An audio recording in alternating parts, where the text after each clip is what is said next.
শেষ সুযোগ নিজেকে প্রমাণ করার, এমন কথা হঠাৎ কেন বললেন Subhashree? Hi everyone, welcome back to my channel Anjana entertainer. বন্ধুরা, তোমাদের সকলকে আমার এই ছোট্ট ইউটিউব চ্যানেলে স্বাগত জানাই।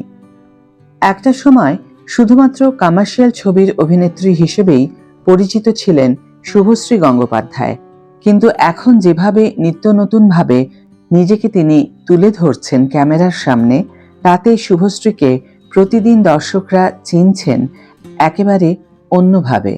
পরিণীতা ছবির মাধ্যমে যে সফলতা তিনি অর্জন করেছিলেন, সেই যাত্রা এখনো অব্যাহত।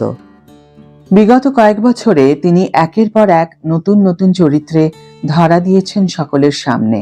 একদিকে যেমন গৃহপ্রবেশ ছবিতে খুব সাধারণ একজন গৃহবধূর চরিত্রে অভিনয় করেছিলেন, ঠিক তেমনি অনুসন্ধান সিরিজে তিনি ধরা দিয়েছেন একজন সাহসী সাংবাদিকের ভূমিকায়। অন্যদিকে আবার ইন্দুবালা ভাতের হোটেল সিরিজে শুভশ্রীকে দেখে যেন চেনাই যায় না। এই বছরের শেষে মুক্তি পাবে সৃজিত মুখোপাধ্যায় পরিচালিত লহ গৌরাঙ্গীর নাম রে ছবির প্রচার নিয়ে এখন বেজায় ব্যস্ত অভিনেত্রী। এই সিনেমার প্রচারেই সম্প্রতি তিনি একটি সাক্ষাৎকারে জানান, নিজেকে প্রমাণ করার শেষ সুযোগ এটি। হঠাৎ এমন কথা কেন বললেন তিনি? তাহলে কি সিনেমা থেকে বিরতি নেবেন শুভশ্রী? না, ব্যাপারটা একেবারেই তা নয়। আসলে শুভশ্রী বলতে চেয়েছেন, তিনি প্রতিদিন নিজেকে নতুন নতুন ভাবে চিনতে শেখেন। অতীতকে ধরে রাখতে চান না তিনি।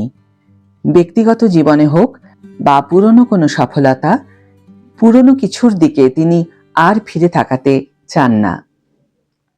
শুভশ্রী বলেন, আমি ঠিক যে সময় কাজে ঢুকি সেই সময় থেকেই আমার মনে হয় যে আমাকে নিজেকে প্রমাণ করতে হবে। এটাই শেষ সুযোগ আমার নিজেকে প্রমাণ করার। প্রতিবার যখন নতুন নতুন চরিত্রে আমি অভিনয় করি, ঠিক ততবার আমার এই একটা কথাই মনে হয়। তাই প্রত্যেক দিন নিজেকে নতুনভাবে দেখার চেষ্টা করি আমি। শুভশ্রীর এই ধারণা হয়তো তাকে এগিয়ে নিয়ে যেতে সাহায্য করছে। আগামী দিনের শুভশ্রীর অভিনয় আরো বেশি মুগ্ধ করবে সকলকে।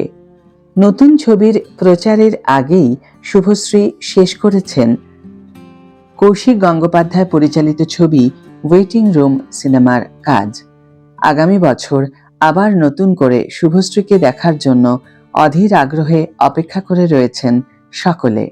তবে আপাতত এই বছরের শেষে শুভশ্রীকে বিনোদিনী চরিত্রে কেমন লাগে, কেমনভাবে তিনি নিজেকে বিনোদিনী রূপে ফুটিয়ে তুলবেন, সেটাই এখন দেখার।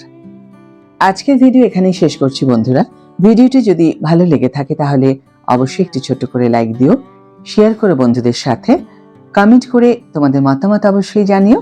যারা এখনো আমার চ্যানেলটিকে সাবস্ক্রাইব করোনি তারা অবশ্যই চ্যানেলটিকে সাবস্ক্রাইব করে আমার পাশে থেকো, আর যারা অলরেডি সাবস্ক্রাইব করে দিয়েছো তাদের জন্য আমার অনেক ভালোবাসা এবং অনেক ধন্যবাদ। আজ তাহলে বিদায় বন্ধু, দেখা হবে পরের ভিডিওতে। ভালো থেকো, সুস্থ থেকো, সঙ্গে থেকো।